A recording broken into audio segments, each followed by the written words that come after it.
Tá chegando a hora mais importante da temporada da NFL, o Super Bowl. Você sabe o que é o Super Bowl? Conhece a origem dele? As curiosidades sobre a grande decisão da NFL? Então vem comigo que eu vou te explicar tudo isso e mais um pouco.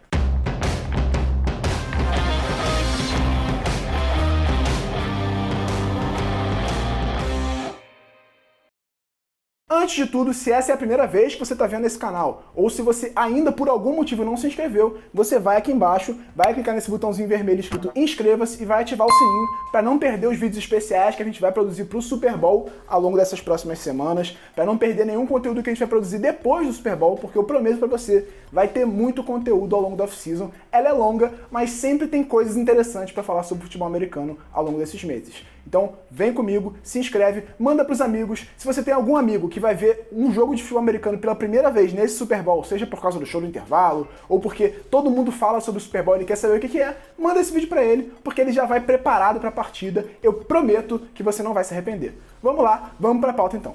A primeira coisa que você precisa saber sobre o Super Bowl ele é o jogo que decide a temporada da NFL, ou seja, ele é uma partida. O Super Bowl é a grande final da NFL.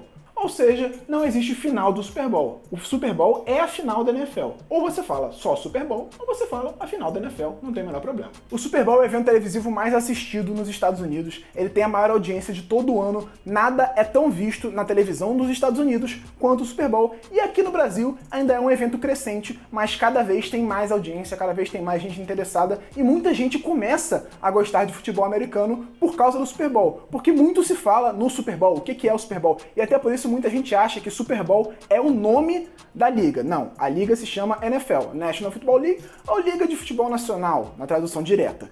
O Super Bowl é só a decisão. E toda essa mídia em volta é o que atrai muita gente. Eu vou te explicar um pouquinho da história para você entender da onde surgiu o Super Bowl e por que ele é o jogo que decide a temporada. A primeira coisa que você precisa entender esse é o 55º Super Bowl, ou seja, é a 55ª final da NFL nesse formato atual. Mas a NFL existe desde 1920. E aí você se pergunta, como é que a temporada existe há mais de 100 anos e só teve 55 finais? Aí eu vou te explicar. Nas origens, a NFL surgiu em 1920. Lá existiam as finais da NFL, obviamente, mas era uma liga ainda amadora, tentando profissionalizar um esporte que era muito popular na universidade. No começo, o público americano tinha muita resistência a atleta recebendo dinheiro para jogar, mas a NFL tentava mudar isso e não conseguia com muito sucesso. Essa mudança partiu ali mais para a década de 30 e 40, quando a NFL começou a entender que o caminho era trazer os astros das universidades, que eram caras que jogavam de graça em nome de bolsas universitárias, mas que tinham muitos fãs, porque o futebol americano universitário tinha públicos de 100, 150 mil pessoas muitas vezes. Então, aqueles caras começaram a ser convidados para a NFL para jogar em troca de, muitas vezes, uma parte da renda dos jogos, um contrato negociado, alguns valores, e isso foi o que trouxe aquele público universitário para a NFL, começou a crescer como uma liga. Até a NFL se estabelecer financeiramente, se tornar uma liga sólida, muita coisa mudou. Vários times surgiram, vários times acabaram, trocaram de nome, mas dois times, dos 14 que fundaram a liga em 1920, existem até hoje, o Chicago Bears e o Arizona Cardinals, que naquela época não tinham esse nome. O Chicago Bears se chamava Decatur Staleys e o Arizona Cardinals era o Chicago Cardinals. Mas aí você se pergunta, por que você está dando essa volta toda para explicar sobre o Super Bowl? Calma, é o seguinte, a NFL aos poucos se tornou uma potência financeira e obviamente começou a gerar muito lucro. E cada vez mais milionários americanos queriam investir na liga, queriam criar times. Só que a NFL sempre teve uma regra muito rigorosa para abrir novos times, para não gerar uma instabilidade e acaba quebrando a liga. Então começou-se a gerar uma insatisfação de gente que queria criar times e não conseguia. Daí começaram a surgir ligas alternativas para concorrer com a NFL. A maior parte delas fracassou, não conseguiu competir, não tinha potencial financeiro para brigar com a NFL, que era a única liga que tinha interesse, até porque o público era um público crescente, mas ainda não era tão grande assim. Porém, uma deu certo, que se chamou American Football League. A EFL surgiu em 1959, criada por um grupo de milionários que queria ter times na NFL, mas não recebia autorização para isso. Eles começaram a tentar concorrer e essa concorrência quase faliu as duas ligas, porque os salários subiram demais, a EFL roubava alguns dos astros da NFL, essa briga fez com que a liga ficasse insustentável, todas as duas. E aí, em 1967, uma reunião selou a fusão das duas ligas e criou um jogo para decidir o campeão da temporada. Seria o campeão da EFL contra o campeão da NFL. Esse jogo, hoje, chama-se Super Bowl. Em 1967, o Green Bay Packers e o Kansas City Chiefs fizeram o que hoje é conhecido como o primeiro Super Bowl da história. Naquela época, o jogo ainda não se chamava assim, ele era só a final entre a EFL e a NFL, e depois Lamar Hunt teve a ideia, por causa do brinquedo da filha e de uma tradição dos bowls universitários, ele fez um trocadilho e criou o Super Bowl. Esse período de fusão durou 3 anos, até que em 1970 virou só a NFL, dividida em duas conferências. A Conferência Americana, AFC, que é formada majoritariamente pelos times da EFL, e a Conferência Nacional, a NFC, que é formada majoritariamente pelos times da antiga NFL. Agora você entende por que o Super Bowl é o nome do jogo e não o nome da liga. Então, da próxima vez que você for falar, você vai falar ou Super Bowl ou então a final da NFL. Agora vamos falar um pouco sobre algumas curiosidades da história do Super Bowl para começar o show do intervalo, que desperta a curiosidade de muita gente. Muita gente não fica surpreso com aquela montagem do palco espetacular, aquele show de luzes, fogo e tudo mais. Mas a verdade é que o show do intervalo sempre existiu, desde o primeiro Super Bowl. Só que normalmente eram bandas universitárias, eram aquelas marchinhas e tudo mais. Não era esse espetáculo que é hoje.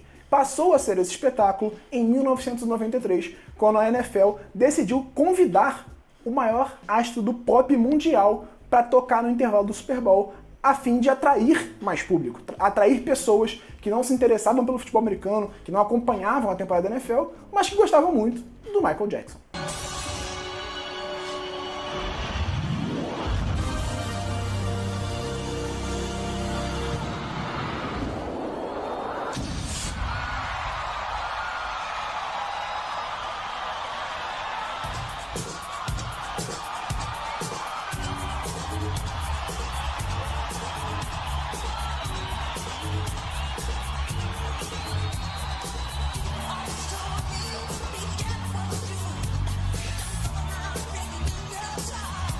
Esse show do Michael Jackson mudou completamente o paradigma do show do intervalo do Super Bowl. A NFL passou a entender que era um momento de ganhar dinheiro também e de atrair novos fãs. Fãs que não se interessavam tanto por futebol americano, mas que gostavam de algum artista que estava na mídia. Então passou a convidar outros artistas, pagando cachê, obviamente, mas depois de um tempo, inclusive, parou de pagar cachê. Passou a ser só um convite. Esse show é patrocinado hoje, tem uma empresa que bota o nome no show do intervalo e que banca todos os custos daquele show, porque sabe que ele é muito visto. Todo artista quer estar lá. Nessa temporada vai ser o rapper The Weeknd, que é nada mais, nada menos do que o artista mais ouvido do Spotify em 2020. Então ele é o grande artista do ano e vai tocar no maior palco do ano. Agora, se teve cachê, não faço a menor ideia, mas eu imagino que tenha sido um acordo que foi interessante para as duas partes. Ao longo dessas 55 edições, 2 times chegaram ao topo de mais títulos do Super Bowl. E aí, obviamente, eu estou falando do maior campeão do Super Bowl, ou seja, contando só de 1957 para cá. Se você for contar os títulos da NFL de 1920 para cá, o Green Bay Packers é o maior campeão com 8, 4 Super Bowls e 4 títulos antes. Pittsburgh Steelers e New England Patriots, os dois têm 6 títulos de Super Bowl e são os maiores campeões, seguidos por Dallas Cowboys e San Francisco 49ers, que tem 5. O jogador que mais vezes conquistou o troféu Vince Lombardi, esse aqui que você está vendo bem no meio da logo do Super Bowl 50, nada mais nada menos que Tom Brady, obviamente, o quarterback ex-New England Patriots, hoje no Tampa Bay Buccaneers, é o grande campeão da história. Ele tem 6 títulos. Ele foi o responsável pelos 6 títulos do New England Patriots, uma franquia que até então tinha chegado a 2 Super Bowls e perdido todos os 2, ganhou 6 com ele, chegando em 9. Esse dado puxa um outro, que é qual time que mais vezes participou do Super Bowl, e também é o New England Patriots. São 11 participações, com 6 títulos e 5 vice-campeonatos, sendo 9 deles com Tom Brady no comando da franquia. Nada como ter Tom Brady na sua história, né? É que nem Michael Jordan, é que nem Messi, Cristiano Ronaldo. Quando você tem um cara desse na sua história, você tem muitos títulos, obviamente. Em segundo lugar, em termos de participação, temos Steelers, Cowboys e Broncos, que foram 8 vezes ao Super Bowl. O Steelers tem o melhor aproveitamento, obviamente, foi 8 vezes e ganhou 6. O Super Bowl ele tem uma sede pré-definida antes mesmo da temporada começar. A NFL define com antecedência os Super Bowls seguintes, aonde eles serão. Eles gostam de fazer sempre em estádios novos, estádios cobertos ou em cidades do sul dos Estados Unidos. E o motivo é simples, porque em fevereiro, no norte dos Estados Unidos, faz muito, mas muito frio e fica muito difícil de você jogar um futebol americano de qualidade. E, obviamente, eles se preocupam com a plasticidade do jogo. Então, se você faz um jogo na neve, o jogo tende a ser mais feio e você atrai menos público. Logo, o Super Bowl quase sempre acontece ou em estádios cobertos no norte ou em estádios abertos no sul dos Estados Unidos. Por isso, Miami é a cidade que mais vezes recebeu o Super Bowl. São 10 edições lá, ao lado de Nova Orleans, que também tem 10, que fica no sul, mas também tem um estádio coberto. Nesse ano, quem recebe o campeão da NFC e o campeão da AFC é o Raymond James Stadium, estádio do Tampa Bay Buccaneers, que conseguiu romper uma maldição histórica da NFL. É a primeira vez na história que o time dono do estádio que recebe o Super Bowl consegue jogar o Super Bowl. Eu não tô falando nem em ganhar. Nunca antes na história o dono do estádio conseguiu chegar à decisão da NFL. É isso, meus amigos, faltam 10 dias para o Super Bowl. Espero que você esteja tão ansioso quanto eu. Eu amo essa época do ano. O Super Bowl é o maior evento da NFL e é sempre muito legal acompanhar o jogo. Às vezes tem um jogo ruim, mas normalmente o jogo é muito bom. Se prepare e vem comigo, porque vai ter mais conteúdo essa semana. Terça-feira tem a segunda parte do nosso especial do Super Bowl e quinta-feira, meio-dia também, a terceira parte do nosso especial do Super Bowl, preparando para a grande decisão da NFL no dia 7 de fevereiro. Espero você aqui nos próximos 2 vídeos, espero você aqui ao longo da off-season, um forte abraço e até os próximos vídeos.